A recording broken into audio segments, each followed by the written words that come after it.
Joining me once again here on Chalk Talk, NFL Film senior producer Greg Cosell. And Greg, looking forward to this Dallas Cowboys team, a team that we have talked about numerous times over the course of the season. Let's first talk about this offense, because a lot of changes to this group since we've last seen them back in week 2. Well, it's clear now McFadden is the back. And the last 2 weeks with Matt Castle at quarterback, McFadden has a 20-plus carries. And McFadden is a downhill type runner. He's a track runner. In some ways, he's very much like DeMarco Murray was last year in this offense for Dallas. And I think Doug Free is at right tackle is probably the guy you want to attack. And in fact, he probably cost them a chance to win the game with 59 seconds to go when they had Jason Witten wide open down the seam, and that's exactly where Castle was going.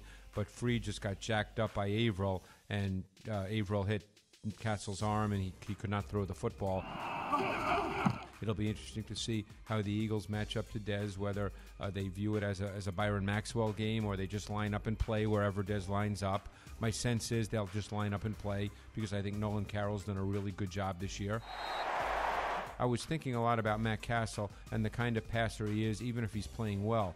He's not going to throw the ball outside the numbers very well. Right. He doesn't have that kind of arm. In fact, his arm now is probably below average by NFL standards. So I think you almost want to make sure that you double Jason Witten, certainly on third down, and take away the middle of the field and almost force Matt Castle to have to throw the ball outside the numbers. And he's become an incredibly versatile player. He can play single high safety. He can play in the box as a safety. He plays meaningful snaps as essentially a starting safety in their base defense. He also plays over the slot in their nickel, and they play some dime, so he plays in the slot. There are times he matches up man-to-man on the tight end.